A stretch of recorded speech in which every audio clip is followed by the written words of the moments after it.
Sementara itu, saudara, sejumlah jurnalis menggelar aksi protes ke markas besar PBB di Ramallah untuk mengecam pembunuhan jurnalis di Gaza dan tepi barat saat meliput perang Israel-Hamas. Pengunjuk rasa membawa spanduk dan foto para jurnalis yang terbunuh di Gaza dan juga peti mati sebagai simbolis. Menurut Kementerian Kesehatan setempat, lebih dari 10.000 warga Palestina menjadi korban tewas dalam perangan Israel-Hamas, termasuk lebih dari 4.100 anak-anak dan 2.640 perempuan. Di tepi barat, saudara, lebih dari 140 warga Palestina tewas dalam kekerasan dan serangan Israel. 32 diantaranya adalah jurnalis dan 11 pekerja media.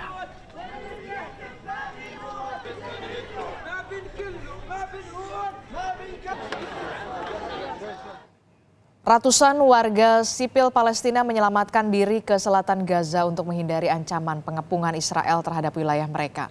Warga berusaha melarikan diri dengan menggunakan mobil, berjalan kaki, ataupun menaiki kereta yang ditarik oleh keledai.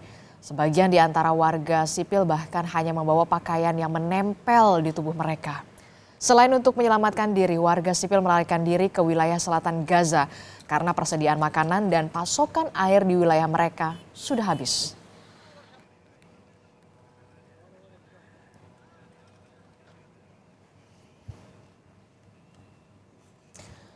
Saudara, pembantaian besar-besaran Israel yang tidak memandang kemanusiaan sudah dinilai melanggar aturan perang dalam hukum internasional. Apakah Israel dapat dikenakan sanksi dan disidang di pengadilan internasional? Kami bahas bersama dengan Guru Besar Hukum Internasional Fakultas Hukum Universitas Indonesia. Sudah ada Profesor Hikmahanto Juwana. Selamat pagi, Prof. Selamat pagi, Adistri. Prof, ini kita mengatakan ini benar-benar pembantaian karena lebih dari 10.000 jiwa ini harus tewas atas serangan Israel. Atas serangan ke rumah sakit, kemudian juga ke lokasi pengungsian. Apakah kemudian Israel ini benar-benar sudah nyata tegas melanggar dengan hukum humaniter internasional, Prof? Sudah nyata, sudah dengan tegas bahwa ini melanggar hukum perang atau hukum humaniter internasional. Karena dalam perang itu sebenarnya ada dua hal yang penting. Yang disebut sebagai keabsahan dari perang. Kalau menurut saya memang Israel mengatakan bahwa dia menggunakan pasal 51 Piagam PBB untuk membela dirinya. Tetapi serangan ke Gaza itu sudah tidak proporsional. Sehingga bisa dianggap sebagai perang yang dilakukan sekarang ini adalah perang yang tidak sah.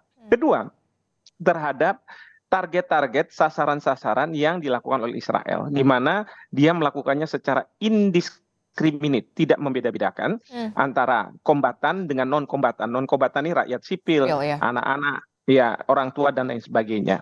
Nah, ini jelas dilanggar. Belum lagi yang dijadikan target juga rumah-rumah ibadah, rumah-rumah sakit, bahkan juga jurnalis tadi kita dengar. Nah, tetapi Israel bertahan dengan mengatakan bahwa Hamas menggunakan anak-anak dan wanita ini sebagai tameng, human shield, ya, tameng manusia. Lalu kemudian menggunakan rumah sakit, rumah ibadah sebagai tempat mereka bersembunyi, sehingga Israel merasa bahwa dia berwenang. Nah, tetapi ini semua kan harus diadili di sebuah pengadilan. Salah satunya adalah Mahkamah Kejahatan Internasional. Tapi ingat, ini bisa tidak efektif. Kenapa? Karena Israel bukan anggota. Yang kedua, kita tahu bahwa kalaupun dibawa ke Dewan Keamanan PBB untuk dibawa ke Mahkamah Kejahatan Internasional, itu akan diveto oleh Amerika Serikat. Dan yang repot lagi, kalaupun bisa, apakah ada pihak yang bisa membawa Benyamin Netanyahu keluar dari Israel? Karena permasalahan berkaitan dengan Mahkamah Kejahatan Internasional itu adalah masalah praktis teknis bagaimana membawa orang yang dituduhkan itu untuk bisa menghadapi sidang. Kecuali kalau dia sudah kalah perang dan lain sebagainya, itu tentu akan mudah. Seperti itu. Oke, kalau tadi Anda sebutkan, Prof, dibawa ke Mahkamah Internasional, tapi kemudian Israel ini bukan anggota. Lalu upaya apa yang kemudian harus dilakukan dan bisa dilakukan oleh dunia untuk menghentikan perang antara Israel dan juga Hamas ini? Ya, dibawanya sebenarnya bukan Mahkamah Internasional, tapi Mahkamah Kejahatan Internasional. Mahkamah Kejahatan Internasional. Criminal Court, betul. Nah, apa yang bisa dilakukan kalau sekarang ini kan kita sudah tahu PBB macan ompong. Berbagai resolusi dibawa ke Dewan Keamanan PBB selalu diveto oleh Amerika Serikat. Betul. Ada resolusi untuk jeda kemanusiaan di Majelis Umum PBB, walaupun banyak negara yang menyetujui, tapi yang terjadi ini dalam masyarakat internasional itu bukan hukum internasional, tapi hukum rimba. Siapa yang kuat, dia yang menang. Jadi walaupun hanya 14 yang menentang, tapi di situ ada Israel dan Amerika Serikat, ya sudah, mereka bisa mengabaikan resolusi Majelis Umum PBB ini. Nah, apa yang bisa kita lakukan? Menurut saya, pertama adalah viralkan apa yang terjadi di Gaza ke seluruh penjuru dunia. Idenya adalah supaya rakyat di Amerika Serikat, rakyat di Israel, mereka bisa melihat senyatanya. Jadi selama ini mungkin mereka melihat dari media mainstream yang berpihak kepada Israel. Untuk apa? Untuk supaya mereka akan menekan pemerintahnya untuk menghentikan serangan ini. Sekarang kita lihat di Israel sendiri sudah ada demo untuk supaya Perdana Menteri Netanyahu turun. Demikian juga di Amerika Serikat.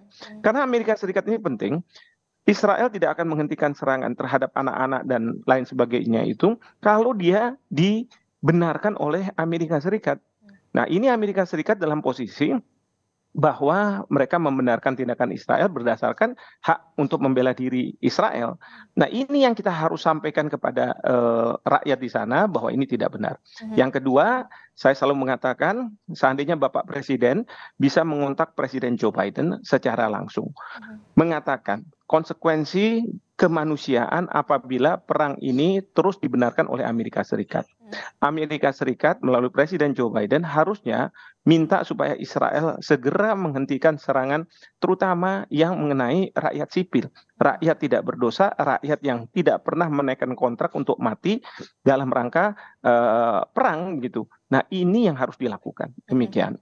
Kalau tadi Prof. Hikmanto mengatakan PBB belum bisa berupaya secara maksimal, kemudian apakah bisa Israel ini diadili di pengadilan internasional, Prof? Karena kita tahu kalau tidak salah Turki juga sudah mengajukan Israel ini. Ya, seperti saya katakan tadi, ini akan sulit. Karena apa? Israel bukan anggota dari International Criminal Court Statute. Statutanya itu dia bukan anggota. Yang kedua, memang ada yang bukan anggota, tetapi melalui jalur Dewan Keamanan PBB. Jadi dibuatkan resolusi. Tapi kalau di Dewan Keamanan PBB, itu kan akan diveto oleh Amerika Serikat. Nggak mungkin Amerika Serikat membiarkan Israel diperlakukan, katakanlah diadili dan lain sebagainya.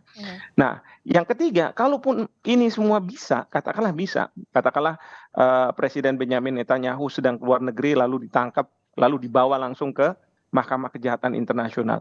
Yang jadi masalah adalah apakah Israel sebagai negara tidak akan melakukan tindakan terhadap mereka yang menangkap katakanlah pahlawannya, ya. Jadi kalau dari sisi Israel kan Benjamin Netanyahu dianggap sebagai pahlawan karena dia membela rakyatnya untuk menghabisi petinggi-petinggi Hamas. Nah, ini yang jadi permasalahan gitu.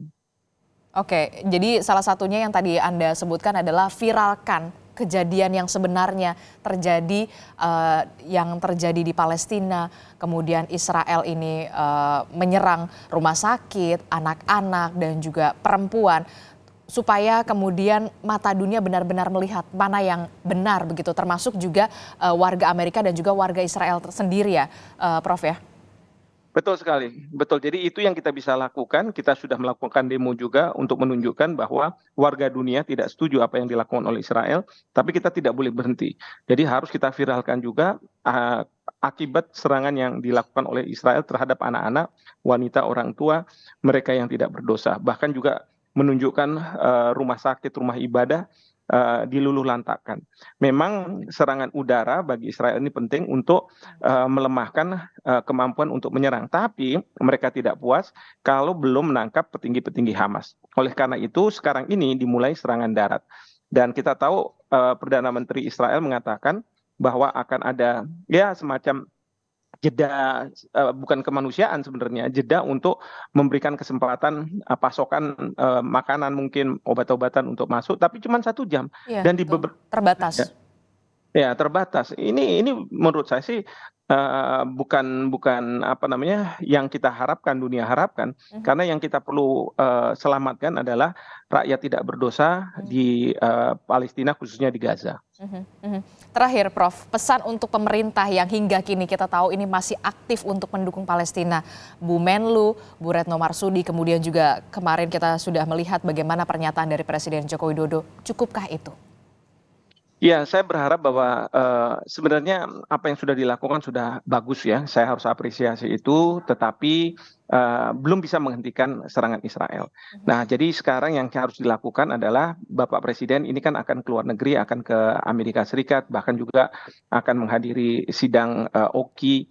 Nah, di sini Bapak Presiden bisa berbicara agar negara-negara Islam kita bersatu padu untuk mengatakan bahwa yang kita perlu selamatkan adalah manusia. mhm, Kita tidak akan berpihak kepada Hamasnya, kita tidak akan berpihak pada Israel yang enggak. mhm, Yang kita harus selamatkan adalah manusia-manusia yang tidak berdosa. mhm, Lalu Presiden akan pergi ke Amerika Serikat dalam rangka APEC. Di sana juga mungkin Bapak Presiden bisa langsung berbicara dengan Joe Biden, mhm, menyampaikan apa konsekuensinya. Kalau ini tidak juga mempan, terpaksa Bapak Presiden harus bermain mata dengan Rusia, dengan Cina, mhm, karena kita tahu bahwa kekuatan dunia saat sekarang ini ada di dua negara ini sebagai betul. imbangan dari Amerika Serikat. Mhm. Jadi bukan kita mau ngeblok ke sana, tetapi kita harus bermain mata ke Cina dan Rusia untuk memastikan bahwa Amerika Serikat akan mengendalikan Israel dalam serangan-serangannya ke Gaza. Seperti Oke. itu. Oke, jadi dalam waktu dekat Presiden Joko Widodo akan